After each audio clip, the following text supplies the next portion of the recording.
Good morning, everybody, and a happy Thursday morning to you. There's a lot of stuff in here, some royal, some not, but still important. I have a Finn update because we went to the vet this morning, and I also have an update for you. But before we jump into our royal news, I want you to listen to this from my sponsor today, Aura. Very important. Hi, guys. I want to talk to you about something really serious. We all know my history. We all know that my privacy was absolutely violated, and we know who did that. But how was he able to get all of my information? Have you guys ever Googled yourself? Like everything about you, from your address and phone number to your email address, your age, and even family members is all available on Google.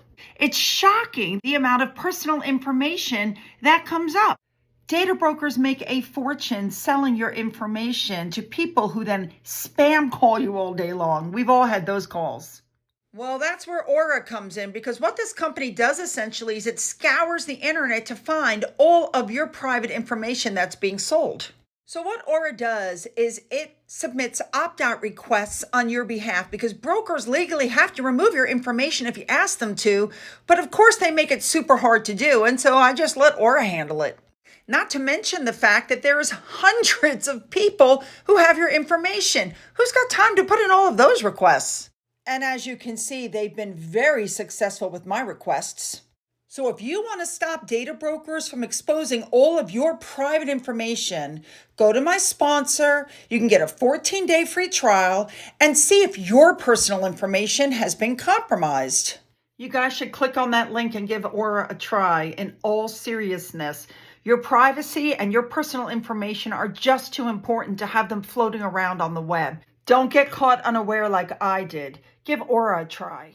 Super important, you guys. Seriously. I mean, you get people like Boozy out there who can find your information and harass you. We all know how that works. All right, we have a lot of news. Let's jump in there today and get there, shall we? Let's go. We're going to start off with Zara Tindall this morning because she recorded a message for the BBC Sports Personality of the Year award. And in this video message, she talked about how she won it in 2006 and she just couldn't believe that she won it. That's because she's humble. Now, sticking with the Tindalls, Mike and Zara were in a special podcast with rugby league legend Rob Burrow. And Rob asked, what do you know about nicknames for the Royals? And they called William One Pint Willie. Apparently, he's not a very good drinker. And but what he said was, coming from a sport where it's built on, having a couple of beers and being, drunk a bunch, that's, a giveaway for Prince William. And apparently after that, Zara said to him on the podcast, you are going to be in so much trouble. I don't think there's anything wrong with William not having a drinking issue like Harry. Next up, we have Sophie, the Duchess of Edinburgh. She went to a Christmas party for Ukrainian refugees at the Lighthouse charity. There was live music, there was a puppet show, food, crafts, and of course, Father Christmas showed up.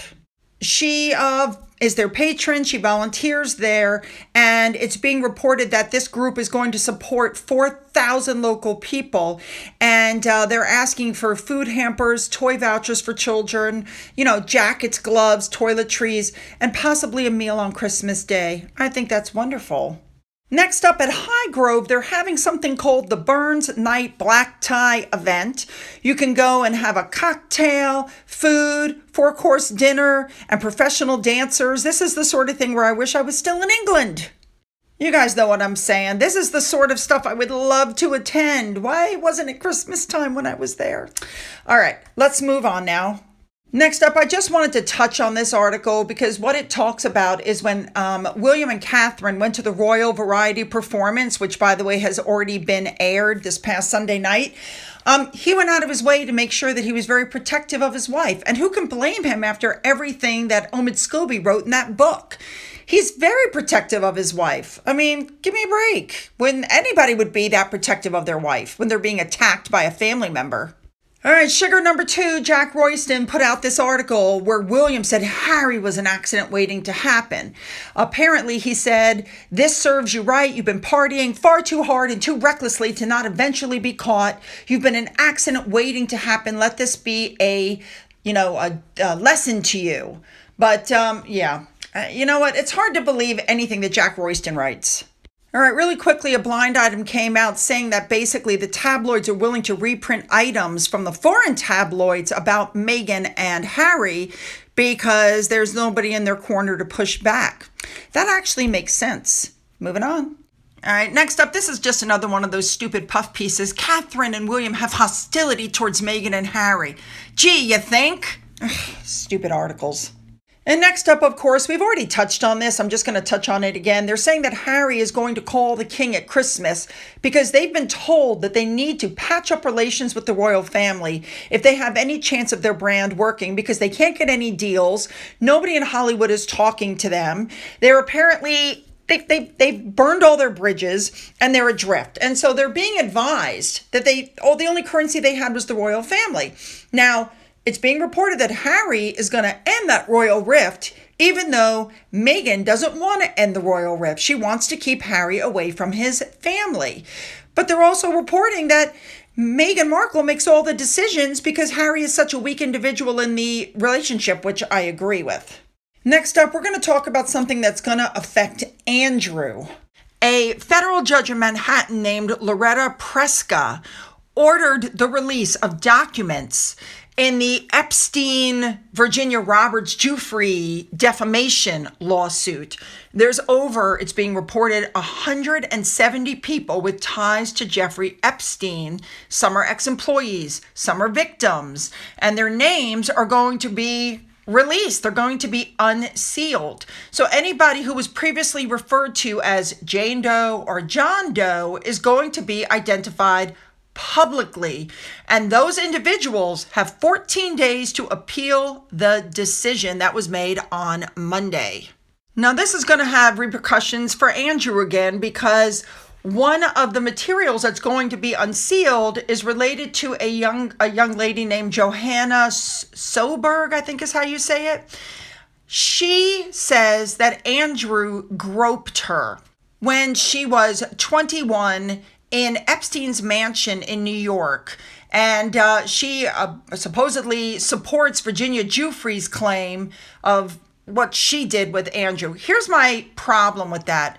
Virginia Giuffre also sued Alan Dershowitz, who stood his ground. And in the end, Miss Giuffre came out and said, "Oops, I made a mistake. I'm sorry." And then, of course, more documents came out where she claimed in different documents that she never slept with Andrew. So it's really hard to know what's true and what's not. We'll just have to sit back and wait and see. Could you imagine, though, if you're one of these rich and powerful people that was on the island, what's going to happen? Moving on, we all know about the rift with the Beckhams and Meghan and Harry, and I'm sure Meghan by now is kicking herself. This is the one couple she should not have alienated. Well, apparently, David and Victoria Beckham were pictured last week with Barack Obama at a charity event at the Obama Foundation.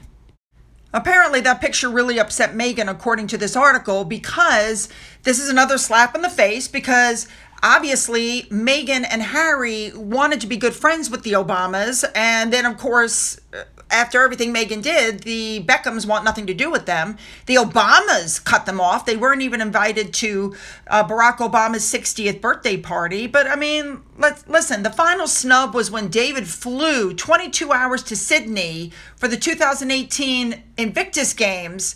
And then Harry wouldn't even speak to him. I think that was the end of that. For me, it would have been the end when I was not invited to the evening reception. Moving on. I agree with this Twitter user. I mean, get off the crazy train already. Moving on. All right, next up. Apparently, WME is really concerned that Meghan had something to do with Omid's book. And apparently, she's already written her memoir. It's been rejected several times. And so now she just wants to do pictures of herself as a working royal. And then I saw these pictures online. You can see she's acting, she's posing. These are not normal behind the scenes photos. She's playing up for the camera. And I have a feeling she's been doing that the whole time. But this last picture got me because once again, she's got her hand on his back like he doesn't know what he's doing. All right, this next story I want to cover before we get to the big story. We all heard what was going on. We have Christian Keys, who is saying that somebody was harassing him. He didn't name the person. He pulled what I like to call a Meghan Markle. He basically said, I don't want to say who it is, but it's a very powerful African-American man. You know, you have to wonder, at least it's not Epstein. I mean, you have to wonder. But now he's come out and he's basically saying it's not Tyler Perry because Tyler Perry immediately went under a cloud of suspicion. But you know what? All it would take is one more accusation to put Tyler Perry back under suspicion. Anyway, he's going to turn his evidence over to the police, which I think is the right thing to do in this particular case. Yep. All right. Let's move on now to bigger and better news. All right, this is going to be the big story for today. Now, I've done numerous videos on this coffee company. So Meghan invested some money in this coffee company, Clever. The website was horrible. It had foul language on it. They did this Instagram commercial, which showed a fake organic moment. The floor was dirty. People weren't wearing hair nets. It was horrible. Then they claimed that all of their ingredients were ethically sourced, only to find out that that was not true. Some of the mushrooms were coming from a police state with forced labor. Then we found out that the company was cited for high levels of lead in the coffee. It has not taken off well. And so now, all of a sudden, they put out a new Instagram commercial, and Meghan Markle was in it, and she's literally in every shot. And watching this commercial made me realize why she couldn't make it as an actress. She literally put herself in every single shot. Why does that not surprise me? So here's what I see. First, they show the front area where the stuff is being packed. The floor looks just as dirty as it did last time. Still, no gloves on anybody's hands and no hair nets for, hygienic purposes. Then there's Meghan again sitting in the back corner at a computer, and they're claiming that their website crashed. I don't believe that for a second. Then they have Meghan with her head in a refrigerator holding out a cup of coffee for the head woman as she passes, handing her off the coffee. Then, as she's walking out, she attempts to fist bump somebody, and she misses. She keeps going right now. But I got to tell you, I'm still pretty sure that I am not backing this company.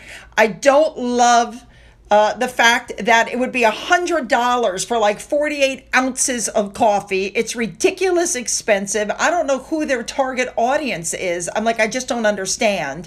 The fact that they found lead in the coffee, the fact that the stuff isn't packaged hygienically, there's absolutely nothing in this commercial that makes me say, ooh, I need to run out and buy this ridiculously expensive coffee.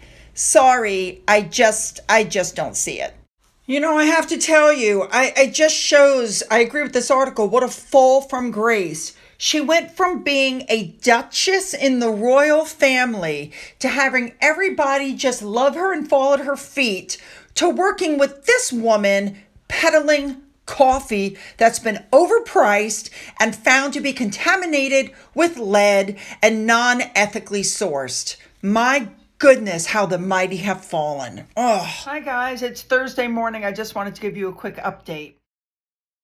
I took Finn to the doctor. He's been cleared. Everything is fine, back to normal. We're still not sure what happened to his jaw, but his teeth are fine. There's no wood in there. Everything looks good. Second of all, don't worry about my husband. While he is a little sore today, he's doing just fine as well. Just a quick reminder, or I just want to say, a lot of people have come on my channel now and they're like, you're going to lose subscribers. I can't afford Patreon. Patreon costs $1 a month. That's 8 cents a video. If you can't afford it, that's perfectly fine. You're still going to get 3 videos a week on YouTube. I am also, by the way, going to be posting those same 3 videos to Rumble and TikTok. So I'm spreading out. But the other 3 videos a week will be on Patreon. So, okay, a lot of people have joined and I'll be catching up with you there. All right, you guys, you know what to do. Put those comments down and make them good. Don't forget to hit that subscribe button. If you've already hit the button, double check and make sure you are still subscribed. If you've donated to my coffee fund, thank you so much. And as always, you guys, have a great day.